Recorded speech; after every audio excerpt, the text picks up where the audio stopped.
कैलाश संहिता का पूर्ण रूप से पाठ करे, भक्ति भाव से करे, भगवान शिव उससे संतुष्ट हो जाते हैं। जो शिवालय में बेल के वन में, जहां बेल ही लगा हो, उस बेल के वन में बैठ करके भक्ति भाव से शिव की आराधना करता है, भगवान कहते हैं भोलेनाथ वह मुझे मेरे गणपति के समान प्रिय हो जाता है, मुझे गणपति के समान प्रिय हो जाता है। एक बार भगवान भोलेनाथ की आराधना माँ लक्ष्मी कर रही थी।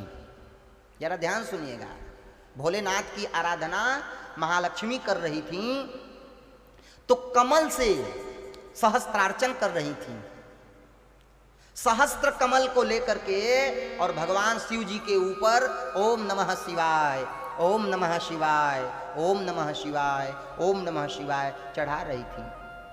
सहस्त्र कमल थे उनके पास, लेकिन उन कमल में से जब अंतिम कमल को चढ़ाना हुआ तो अंतिम कमल घट गया, अंतिम कमल घट गया।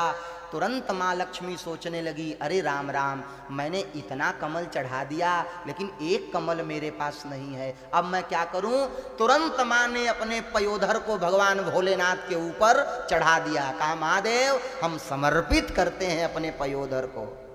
जहां माँ लक्ष्मी बैठ करके भोलेनाथ की आराधना कर रही थी शिव जी को प्रसन्न करने के लिए, वहीं से बेल का पेड़ उत्पन्न हो गया, वहीं से बेल वृक्ष प्रकट हो गया। इसीलिए बेल को आप देखिए, वह पयोधर स्वरूप में होता है।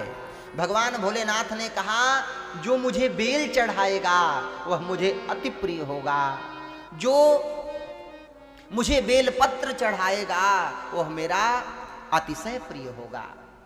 जिसके घर में रोग बहुत हो, घर में रोगी हो, अपनी मनोकामना पूर्ण नहीं हो रही हो, तो 108 बेलपत्र ले और 108 बेलपत्र को लेकर के उसे अच्छे से धुल ले, और धुलने के बाद पीछे का डंठल उसका तोड़ ले।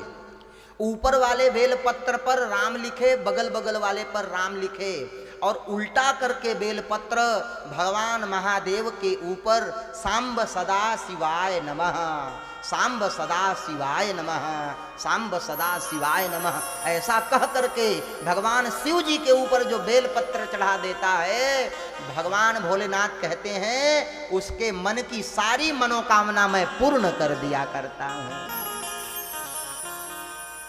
इसीलिए कहते हैं किसी की नौकरी करो या न करो, लेकिन भोले बाबा की नौकरी कर लो।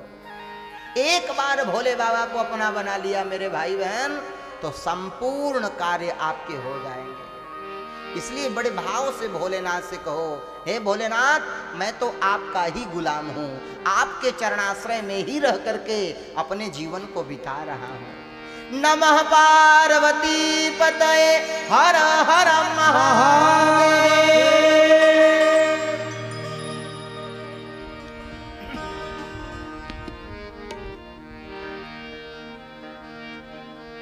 हो भोले बाबा तेरी नौकरी, हो भोले बाबा तेरी नौकरी,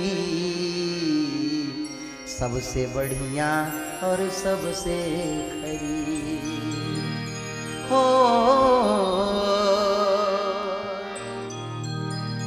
हो जब से तेरा गुलाम हो गया,